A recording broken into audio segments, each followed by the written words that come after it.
Et si on pouvait publier un livre qui a déjà fait ses preuves, sans même avoir à l'écrire? C'est un peu ça l'idée qu'on va explorer aujourd'hui. On va voir comment utiliser des trésors littéraires pour se lancer dans l'auto-édition en minimisant vraiment le risque créatif. Publier un best-seller sans l'écrire, ça sonne presque trop beau pour être vrai, n'est-ce pas? Et pourtant, la clé existe. Elle se cache dans un concept qui est à la fois super puissant et en fait assez peu connu, le domaine public. C'est une vraie mine d'or, une opportunité gigantesque qui est souvent laissée de côté par les créateurs. Bon, alors concrètement, c'est quoi cette fameuse mine d'or littéraire? Imaginez une bibliothèque immense, presque sans fin, remplie d'œuvres qui sont complètement libres de droit. Elles sont là, elles attendent juste que quelqu'un vienne leur donner une seconde vie. Ok, alors le domaine public, qu'est-ce que ça veut dire exactement? En fait, c'est très simple. Une œuvre tombe dans le domaine public quand son droit d'auteur expire. À partir de ce moment-là, eh bien, n'importe qui peut l'utiliser, l'adapter et même la vendre en toute légalité, sans avoir à demander la permission ou à payer quoi que ce soit. La question, bien sûr, c'est comment on sait si une œuvre est libre ou pas? En France, c'est assez simple, tout tourne autour d'une seule et même règle. Un chiffre clé. 70, c'est ça, le chiffre magique à avoir en tête. Une œuvre devient publique 70 ans après la mort de son auteur. C'est la règle d'or, le point de départ de tout. Allez, pour que ce soit super clair, prenons un exemple. Imaginons un auteur qui est décédé en 1955. On ajoute 70 ans, ça nous amène à la fin 2025. Et donc, paf, le 1er janvier 2026, l'ensemble de son œuvre entre officiellement dans le domaine public. Bon, maintenant qu'on a compris la base, on passe à la partie la plus cruciale. Parce que savoir qu'une œuvre est libre, c'est bien, c'est la première étape. Mais le vrai secret, le truc qui fait toute la différence, c'est l'art de la transformation. Le but du jeu, ce n'est pas de copier, c'est de créer quelque chose de nouveau. Et là-dessus, il faut être très clair. Le copier-coller pur et simple, c'est la pire chose à faire. Vraiment. Non seulement c'est paresseux, mais c'est surtout le meilleur moyen de se faire taper sur les doigts par les plateformes comme Amazon KDP. Elles peuvent tout simplement rejeter le livre, ou pire, fermer le compte. Donc l'objectif, le vrai, c'est de créer ce qu'on appelle de la haute valeur ajoutée. Qu'est-ce que ça veut dire? Ça veut dire qu'il faut enrichir le texte original, le rendre unique, y apporter sa propre touche, quelque chose que le texte brut n'a pas. C'est ça qui va faire la différence entre une simple réimpression que personne ne remarquera et un livre qui peut vraiment cartonner. Ok, mais comment on fait concrètement pour ajouter cette fameuse valeur? Eh bien, il y a plein de manières de faire, mais on peut les regrouper en 3 grandes idées.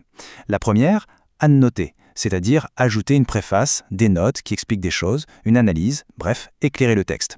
La deuxième, illustrer, intégrer des dessins, des photos, quelque chose qui va donner une nouvelle dimension visuelle à l'œuvre. Et enfin, la troisième, traduire, proposer une nouvelle traduction, plus moderne, plus accessible peut-être, pour toucher un tout nouveau public. Et franchement, les possibilités sont quasi infinies.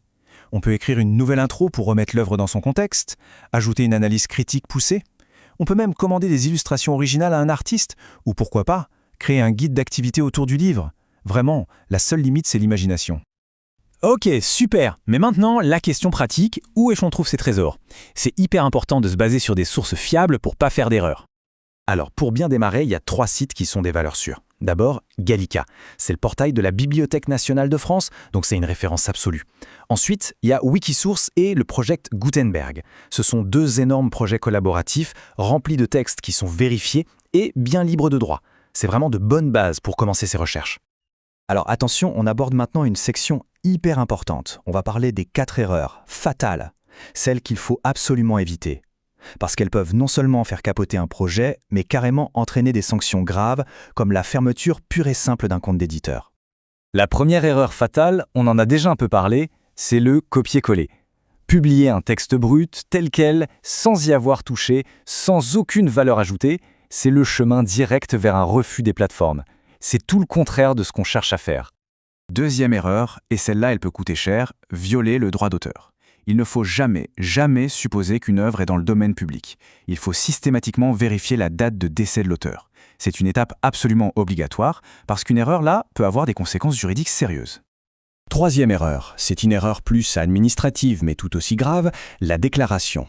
Quand on publie sur une plateforme comme KDP, il y a une petite case à cocher, œuvre du domaine public. Il faut absolument le faire. Si on prétend détenir les droits originaux, c'est une fausse déclaration.